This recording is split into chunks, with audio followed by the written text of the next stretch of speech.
Scholars, welcome to the counselor's office.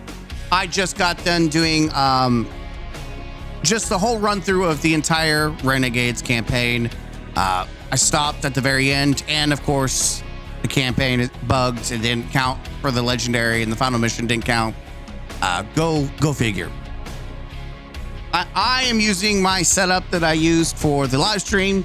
I really kind of bought into the Renegades setup and even did like Pete Grossman as Darth Vader. Like, I tried to have fun with this. I just want you all to know I went in character. I went in trying to be goofy and silly. So when I give you my first impressions, these are raw. I haven't had time to dissect. I also haven't done every little thing possible.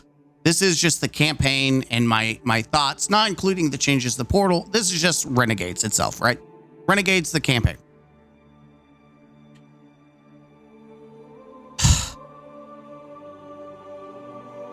I went in this with the lowest standards possible. And I'm going to tell you right off the rip, this is 10 times better than Edge of Fate by a mile. It is far more enjoyable, even with the bugs that I experienced. And I experienced a lot of bugs that were super annoying. Even with if you don't like the narrative or think the narrative's stupid, and you even don't like the Star Wars, I think there is some gameplay that is fun that you can have. There's some moments that really stand out for me. I'm going to go ahead and just say it, right? I'm going to go ahead and say it. And it's this. It is the exotic, the exotic sword mission that's built into the campaign, which is really surprised me. I did not expect that. You get it like middle of the story, late story. I can't tell. Been streaming for like 9 hours. So it's a long ass game or campaign, but not for the good reasons. But we'll get to that in a minute.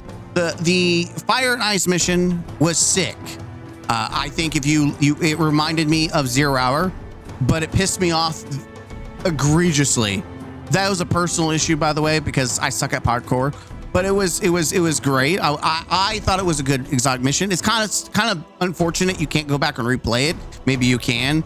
My only gripe is that the final boss was mid and more annoying than anything, because you would sit there, climb up, and get blasted by everything constantly. So you essentially I use strongholds to kind of get around it.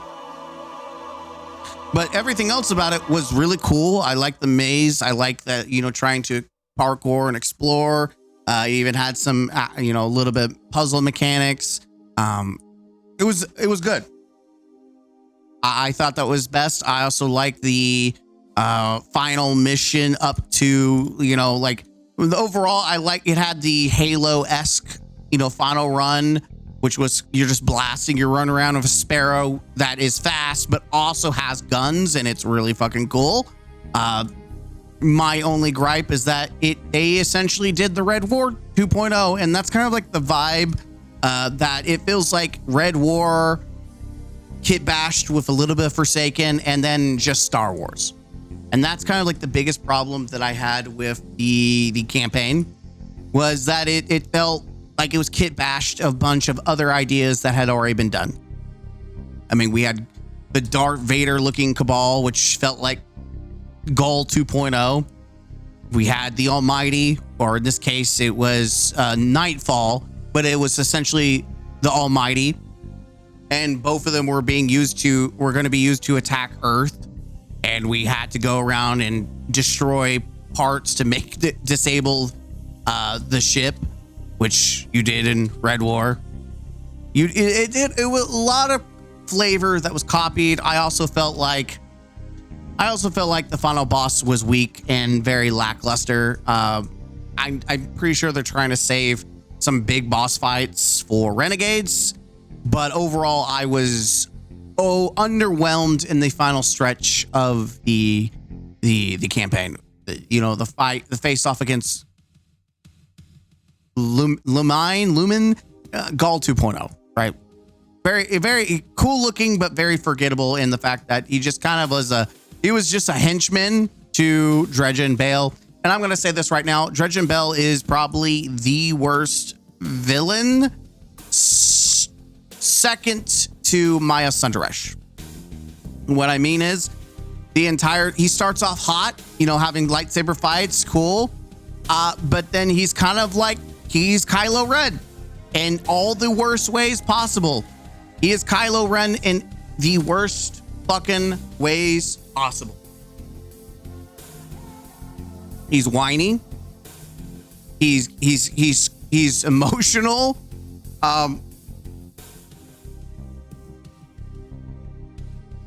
Yeah, I mean, like I said, in every possible way, it's awful. He's a cool looking character, but it's because he looks like a Sith Lord. You know, he's technically based off a Sith Lord in, like, I think the Republic games. I forgot what they're called. But I like, he's very familiar, right? He is the vibe. But overall, he's probably the weakest part of the entire campaign. And every time he spoke was just annoying. You know, and that's the main thing that I have to say about that is he was annoying. I think when it came to the story and the characters, Drifter was great. Eris, you know, she's doing what she does, and she's a baddie. And then the introduction of Drifter's Ghost Blue, the Onin or whatever the Praxic chick's name is. She's so forgettable. I mean, she's just there to be the Jedi for the story, but she's so forgettable. Like, even at the end, the story about the Praxic Order is just, it's there to be Star Wars. That's what it is. The Praxic Order, you know, and the light and darkness, and they don't like the darkness, and yada, yada, yada, yada, yada. It's the bread and butter was the 9 story, which is supposed to link to Edge of Fate. And even then it felt, again, we don't know if the story is going to continue on, but the story that we got was very lackluster. This felt like Destiny, the filler episode. And sure, there was like bite size of the 9 and talking about the prophecy. We're talking about the prophecy. We can't tell people about the prophecy. We can't tell people about the prophecy. And then you have, you know, one of the 9 trying to essentially break free and use the tithing, using what they learned from the Echo of Oryx and the sword logic and blah, blah, blah, blah, blah, blah, blah, blah, blah, blah, blah, blah. There's a lot of more lore to it, but it feels disconnected because you're trying to do multiple things. Like, it feels disconnected. Like you could have had a different story if you just removed the 9 aspect, because you have Dredgen Bale, whose only objective, along with the Gold 2.0 Darth Vader, is to wipe out all Guardians. That is his goal. He wants to reclaim the city. He blames the Vanguard for ruling over, and that is it. He wants all, and we find out that he's lightless. Spoilers. You know, it's in the title, spoilers. I don't know why you would want to watch a first impressions if it didn't have spoilers. And he's just some generic ass dude whose family is Tex Mechanica. Like, he's just some rich fucking asshole whose parents or family is part of Tex Mechanica. And I'm like, this is such dog shit. Like, who wrote this? It's awful. So the story is just probably the weakest link.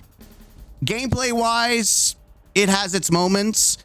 The biggest problem is that it makes the same sins.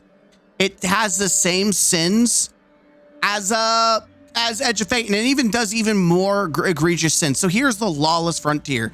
This is your destination, except your destination is just a hub area, whereas the lawless area is just the basic activities.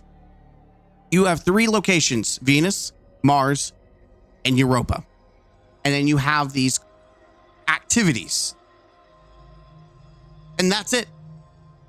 You don't get to go exploring. You don't get to look for, to my acknowledgement, secrets. I didn't see any secrets or anything. You are going to do like the bounty hunts, and that's it. They did not actually introduce a new destination like Kepler, which granted, thank God Kepler was awful, but they did not introduce, we didn't get new destination. We didn't get new PvP maps. We didn't get new strikes. You didn't get lost sectors, public events, nothing. You got nothing. All you got was 3 new activities. And the problem is that you do them like you go to each destination, just like Edge of Fate, multiple times. You go 2 to 3 times to these destinations, and it is the same map every damn time. And then you get like a different flavor that finally goes off. Like the Fire and Ice mission finally goes off into its own destination area. And that's it. It's just, you're going back and forth, back and forth, back and forth. Talk to this person, go to this planet, talk to this person. Oh, go back, talk to this person. Hey, sit here and watch a hologram. Oh, this hologram, listen to this person, go talk to this person, go read this text, go read this text, talk to this person, do this fetch quest, get the text for this, text. That is all this campaign is, and it fucking sucks.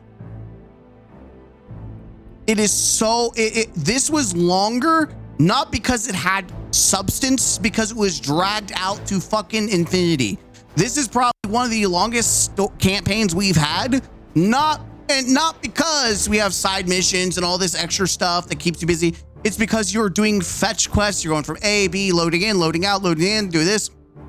You're doing the same activity multiple fucking times. Oh, but this time instead of the Vex, you're going to this area doing the exact same things. Like there's literally a mission where you do the same thing with the Vex, and then later on you go back to Venus and you're doing the exact same thing where you're facing the Fallen, and it's not fun. The missions are capture plates, but they take fucking forever. And then another one is capture intels, but you get like 15% per you collect 3, which is maximum intel. Then you dunk them and you get 15%. And then you do that to up to like 45%. And then you get like a small mini boss wave where you kill yellow bars. And then you continue to repeat that over and over until you get 100%. And that's supposed to be an activity. That is probably some of the only saving grace to some of those activities is that Bungie made you fight hordes of enemies. So you can just brainlessly just not give a shit about the activity itself and just kill shit. And that's the only saving grace that I found for a lot of these activities. It was just so brain dead, boring. The only fun I had was run around spamming abilities, getting kills, and using swords or the lightsaber for the fun of it, and that's it. It is just truly, truly awful. Now, again, it's better than Edge of Fate because Edge of Fate, the Matter Spark was just really bad. And so I would rather go around, killing stuff with my own abilities and being able to move around with like mechanics, like calling in a sparrow, than just running around in a ball. By the way, these are mechanics similar to like Helldivers or Call of Duty, where you get score streaks.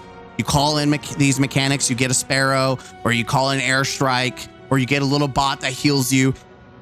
The concept that these are abilities is a lie. It's deceitful. It's gaslighting. These are not abilities.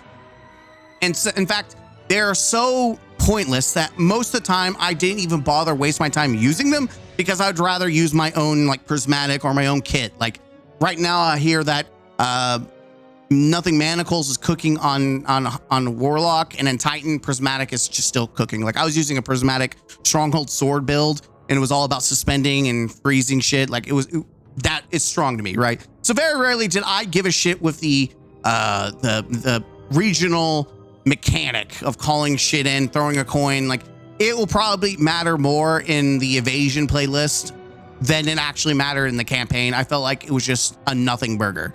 Which I'm gonna say right now, I think that's fine. I would rather it be a choice thing than having to do Edge of Fate all over again, where you're forced to have to do the stupid mechanic over and over and over and over again. Like, I'm okay that it was just a choice. It's a thing that's there. I think that was a good change. I hope they never go back to doing Edge of Fate where you're forced to have to do shit like that, especially after they should have learned their lesson with Lightfall and having to use Strand and then you know, this whole over focus on it.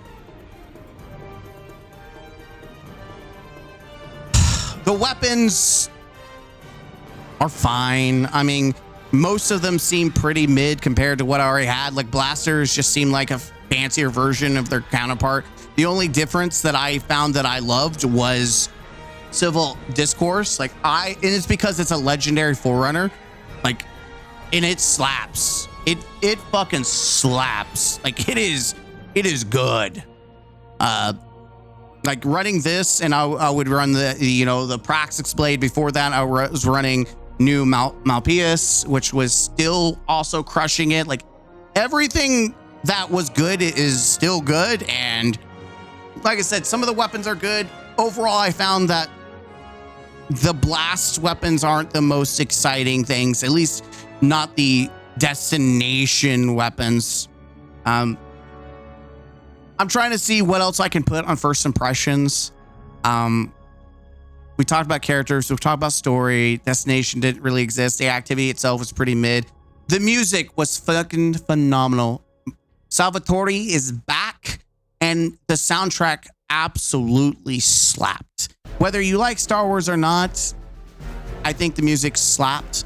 It was good. It was probably some of the best parts, along with the cinematics. Like Bungie knows how to make cinematics. Like their cinematic team did a phenomenal job. Like that is probably some of the best content we had out of Renegades was the cinematics.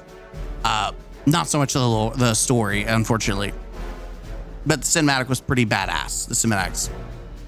I'm trying to think music, cinematics. I'm trying to think what else I would give props to.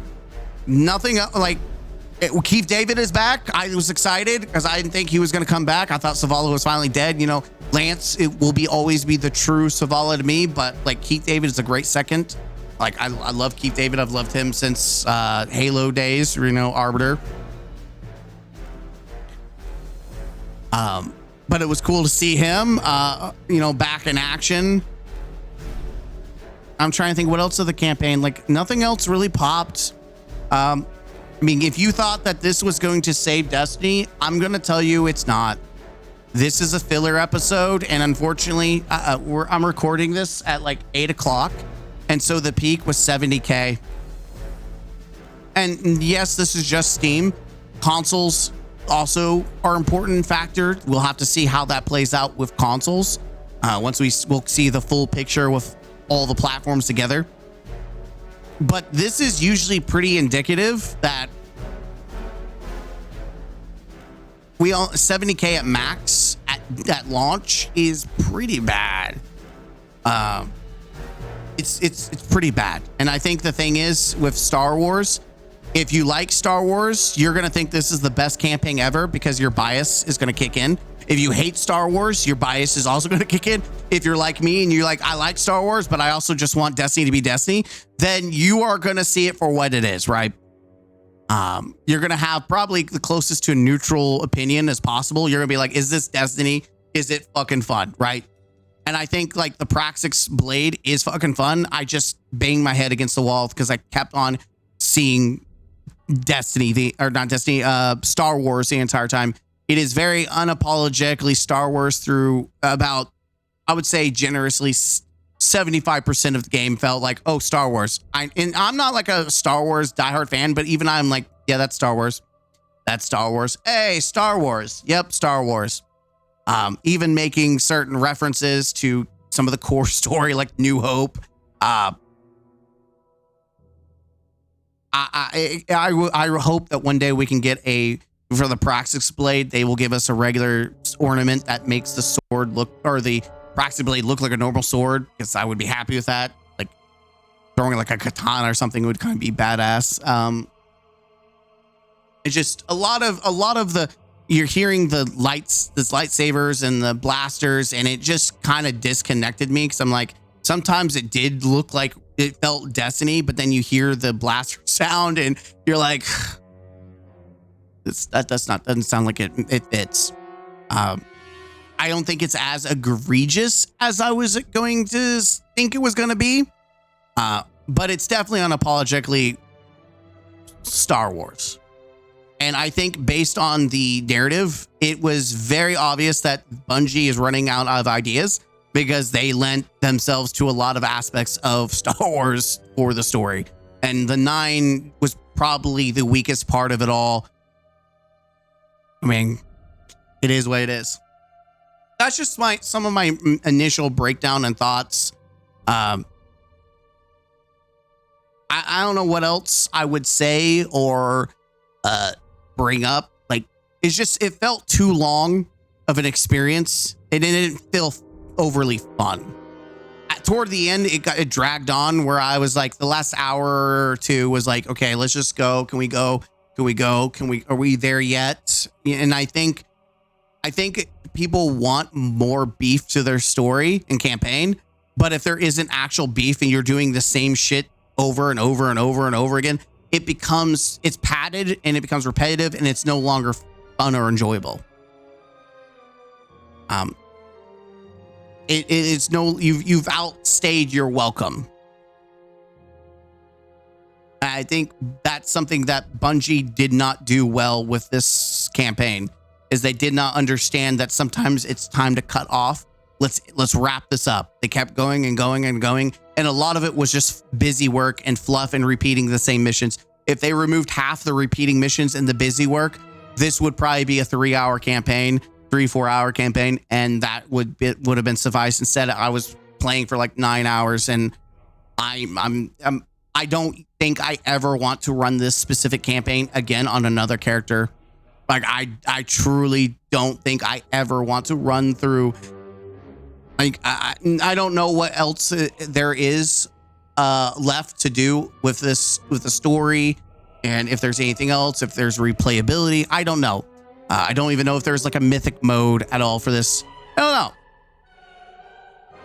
I think this is going to be something that if you do like Star Wars, you will play for the, let's be honest, you spent $40 or whatever for the lightsaber, and that's personally my thought is like nothing here really stands out. I think you could skip this campaign and you'd be fine. Outside of the Praxic sword, which on its own, whether lightsaber or not, is probably one of the strongest fucking swords we've ever had. That alone, is worth at least unlocking to me. But that's it. Like, nothing else really stands out that is you must buy this DLC. There's nothing that stands out to me that says that. But that's my thoughts. I will try to play more and get more concise, sleep on it, get more focused, viewpoints, and try to do a brutally honest review. That is, after the dungeon will give us the final clips. I'm not going to really focus on the portal, though the portal seems like more of the portal. So overall, I think the problem with Destiny is still going to be there. Like, people are going to play for a couple weeks, and I do think we will be back to where we were on Death's Doornail. But that's it. Just a short, quick video. Thoughts on what I think. I'm going to go take this off, take a shower, because, like 9 hours streaming, and then I do this video. I haven't had a moment to stop talking, and I got dental work done yesterday. But yeah, my first impressions, I would say it's a 7 to 7.5.